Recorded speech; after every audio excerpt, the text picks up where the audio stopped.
नमस्ते दोस्तों।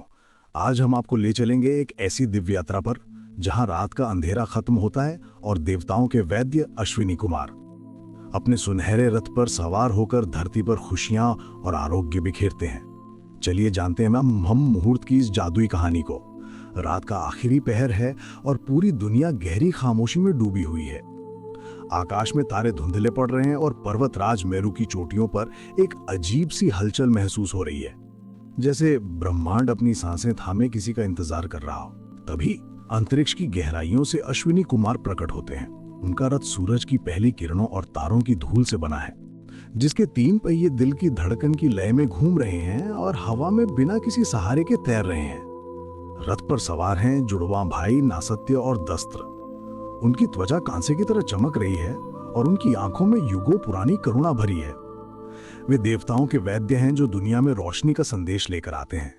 उनके घोड़े साधारण नहीं बल्कि बिजली और तूफान से बने हैं। उनकी अयाल सुबह की धुंध जैसी है और जब वे आसमान में दौड़ते हैं तो उनके खुरों से निकलने वाली ऊर्जा की चिंगारियां हवा को प्राण शक्ति से भर देती हैं। अश्विनी कुमारों के पीछे उनकी बहन उषा, भोर की देवी, आकाश को बैंगनी और गुलाबी रंगों से सजाने के लिए तैयार खड़ी है। लेकिन उससे पहले इन जुड़वां भाइयों को अंधेरे से उजाले के बीच एक पुल बनाना है। जैसे ही रथ धरती की ओर उतरता है, नासत्य और दस्त्र अपने हाथों से देवताओं का अमृत और आशीर्वाद छिड़कते हैं। सोई हुई घाटियों पर गिरती ये बूंदें किसी जादुई बीज की तरह हैं, जो आरोग्य और शांति लेकर आती हैं। पहाड़ों की गोद में बसे एक छोटे से गांव में नन्ही माया की आंखें खुलती हैं। कमरे में चमेली और गीली मिट्टी की सौंधी खुशबू भरी है। वो बिना दिया जलाए बाहर की ओर भागती है क्योंकि उसे उस दिव्य रोशनी का एहसास हो गया है। घास पर गिरी उसकी बूंदें सितारों की रोशनी में साधारण पानी नहीं बल्कि कीमती मोती जैसी लग रही हैं। माया जानती है कि अश्विनी कुमारों के स्पर्श से ये ओस अब एक शक्तिशाली औषधि बन चुकी है। वो जल्दी जल्दी तुलसी के पत्तों को इकट्ठा करती है जो इस दिव्य नमी से भीगे हुए हैं। ऊपर आकाश से नासत्य उस छोटी बच्ची और जंगल में तपस्या कर रहे योगियों को देखते हैं। उनके चेहरे पर एक मंद मुस्कान आती है जो पूरी हवा में एक गर्माहट और सुकून भर देती है। दस्त्र अपने भाई से धीरे से कहते हैं, भोर होने वाली है। पुराने जख्मों को भरने और एक नए जीवन की शुरुआत करने का समय आ गया है। उनकी आवाज किसी मधुर संगीत की तरह गूंजती है। उनका रथ अब एक बड़े शहर के अस्पताल की ओर मुड़ता है। वहां एक व्यक्ति तेज बुखार से तड़प रहा है।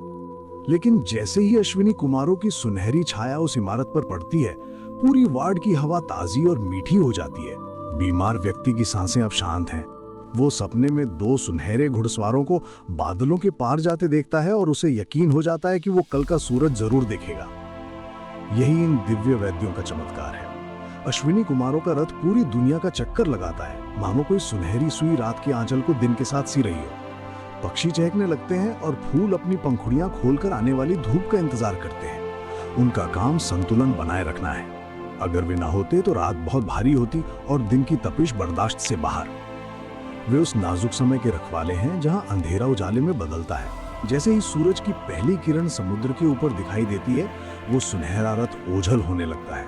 वो गायब नहीं होता बल्कि सूरज की इतनी तेज रोशनी में मिल जाता है कि इंसानी आंखें उसे देख नहीं पाती।